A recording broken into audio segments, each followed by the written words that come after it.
Good evening, the name's Bond, CaptainGoodspeed Bond, and welcome to a brand new video. Today we are going to be looking at my first collectible set that I want to talk about on this channel. There are going to be absolutely plenty of these videos on the channel. I'm looking forward to getting into them for you all. But this is something I picked up on eBay a little while ago.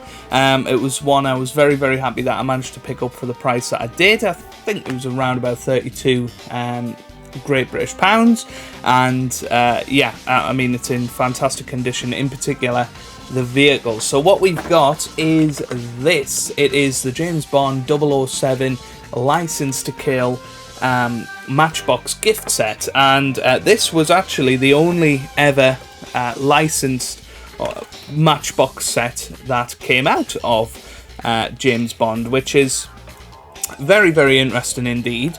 And hopefully you'll enjoy looking at the components today. So obviously it was made in 1989 to celebrate the release of License to Kill. We're going to get it out of the box today. I think it has been out of its box before, and we're going to look at the individual pieces of the kit.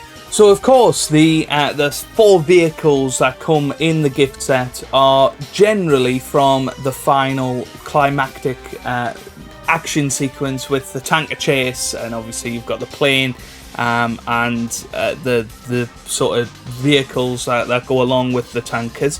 But the first thing I want to look at is this beautiful little helicopter. You can see it's got the 007 logo on it, and this is the helicopter right from the start of the film, the pre-title sequence, where Bond obviously comes out of the helicopter, comes swinging down, going fishing apparently, and hooks the plane, which we do have another plane. It's not the same plane, but hooks the plane and carries them as Felix and Bond come out of the helicopter, and of course parachute down to Felix and Della's wedding, which is ill-fated in the end, but sets up the film brilliantly. I think it's one of the best action sequences of the whole series, to be honest with you. Certainly one of the best pre-title sequences. But yeah, you can see it's got the main sort of propeller. It's also got a rear propeller as well, and then of course, don't know what these are called. The thing it lands on, no idea. But yeah, so it's got a little Matchbox logo on the bottom.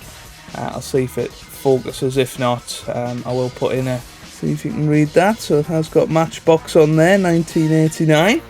And yeah, very, very cool. Very, very cool. It actually says 1978 on this. Maybe it was a precursor to License to Kill 11 years prior, while Roger Moore was still Bond.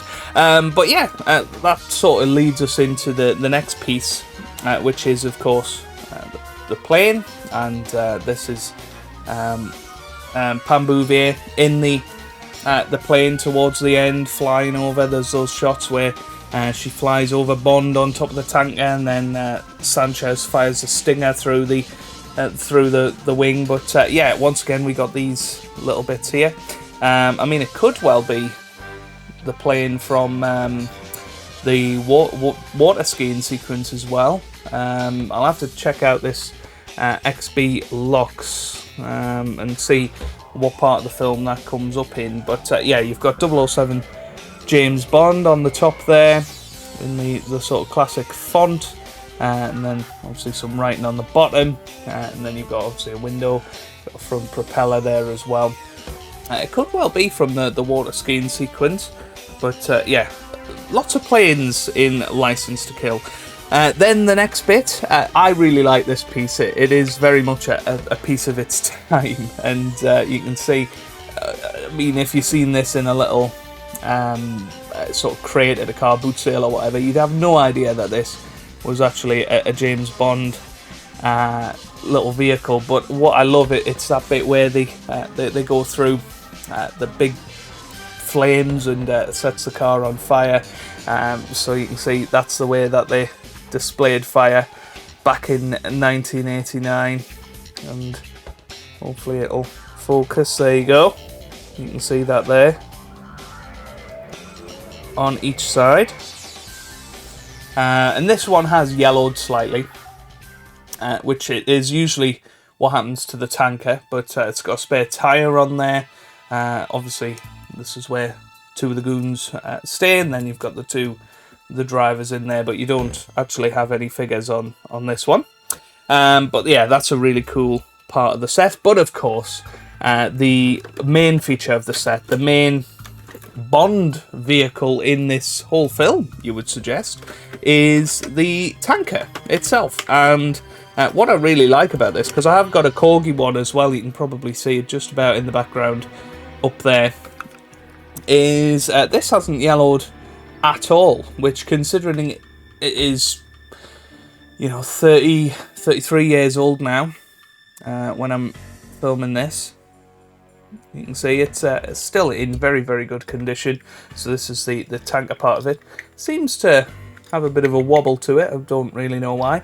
You can see right on the back there, it has got the ladder in there, and a little flammable symbol on the back. But of course it comes with the front part of the tanker, which of course does an awesome stunt, and they also interconnect, so you can have it as its full tanker self, like so. And yeah, I think this is a really awesome set actually. And what I'm going to quickly do is compare it to the Corgi one for you. So here we go. On the right here, as you can see, I've got the Corgi version. Now this has been well played with over the years, but you can see that the difference in colour. Also, the difference in the sort of black and gold lines, much thicker on the Matchbox version than on the Corgi version. Then we can have a look at the tankers. This has only got sort of one chimney or exhaust fuse. I suppose this one's got two if you look at them. And if you actually look at the windows, this one's got sort of two windows up here, the Matchbox one and the Corgi one. Looks a little different. And then silver bottom for Matchbox, black for Corgi. And yeah, it's a really, really cool set actually, and certainly one that I'm going to cherish in my collection, and usually it is sat up there. So let's go and put it back, and we'll do a final little roundup of the set. So there you have it then. You can see it's back in its pride of place on the collection, and yeah, it's a lovely little set. 1989, of course. It's 33 years old. I've seen them go for anywhere between sort of £20 and £80 on eBay, so I was very, very happy to grab it at the price that I did, and hopefully, you know, in the future maybe we will get gift sets like that for future Bond films. But I find these days that finding good toys for James Bond is very, very difficult. You can see behind me I've picked up a lot of the good ones, and I am a big sort of collectible enthusiast, so I will be keeping my eye out. But yeah, that was a really cool little look into License to Kill and the Matchbox toy set from 1989. Do let me know down in the comment section, did you have that playset? Do you have it? Do you have one in better condition than mine even? And let me know, do you have any other License to Kill merchandise or any other Bond cars that you want to talk to me about? All down in the comment section below. But thank you very much for watching.